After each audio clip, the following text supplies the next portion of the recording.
November the 11th. I'm finally back live after doing a couple weeks of recorded devotions.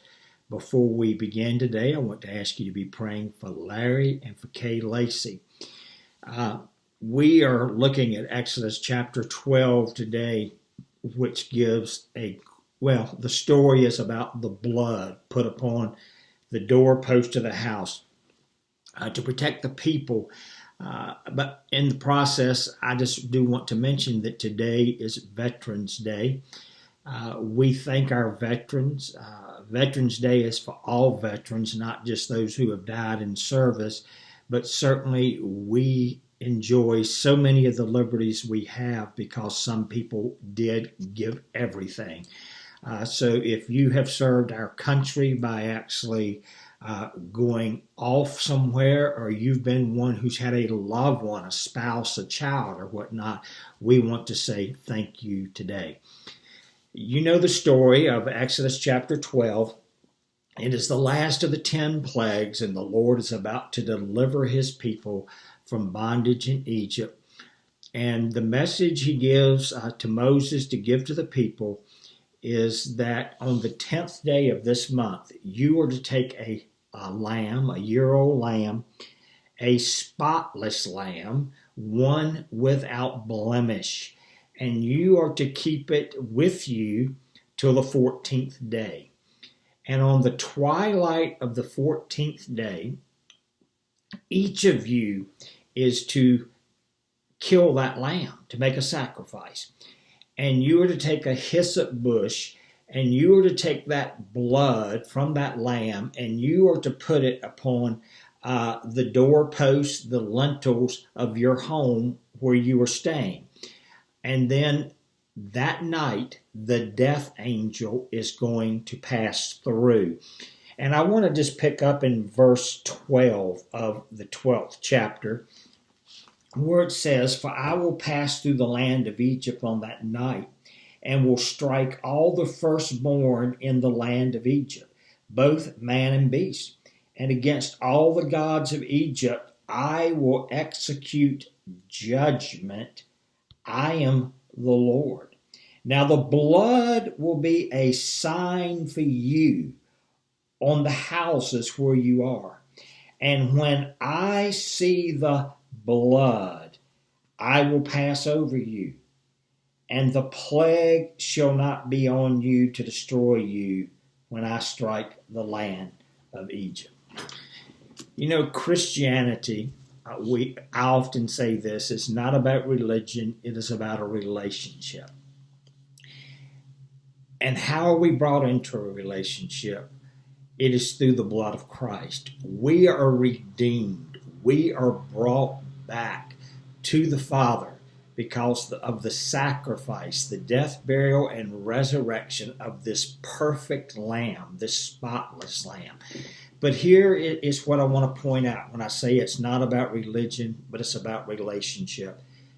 What was the one thing this night as the death angel passed through that was going to determine whether the firstborn was killed in that house or not?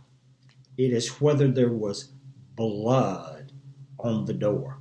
And I don't think we do, but we need to be very cautious that we never, ever, ever minimize the value of the blood of Christ. Sometimes we can get caught up in a works religion, and God is going to be pleased with me because of the work I'm doing. And I have talked to untold numbers of people throughout the years who attend church regularly. And when I try to talk to them about their relationship with the Lord, they often will tell me how long they've gone to church and positions they've held and how they're a pretty good person and this and that. But you know, that night, the death angel wasn't going to pass by because that Hebrew was better than their next door neighbor Hebrew. The thing that would set God's people apart from everybody else was the blood upon the doorpost.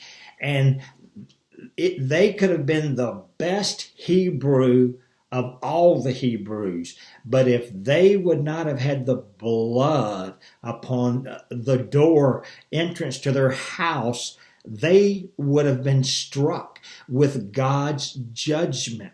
And we need to see here that God has a judgment. He's going to bring a judgment against these gods of Egypt.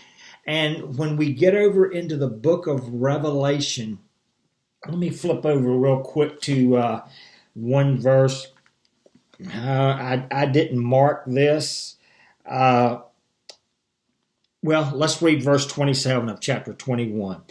But there shall by no means enter anything that defiles or causes an abomination or a lie, but only those who are written in the Lamb's book of life. I'm convinced. The names of those written in the Lamb's book of life, they're written by the blood of the Lamb. So today the question is not, are you a good person? Do you go to church a lot? Do you do religious things? But honestly, to stop it, is the blood of Christ upon your life? As the Lord passes through, is it plain that you have come to a place of reckoning? See, they acted by faith. God spoke to Moses. Moses spoke to the people, and by faith, they did what Moses told them to do. And if by faith they would not have done it, they would have died. And thank God the blood of Christ is available for all people today. And we can tell people that they can be washed in the blood. And there is still power in the blood. And many times as I pray for people, especially my family, I plead the blood of Christ because there is so much power in that blood.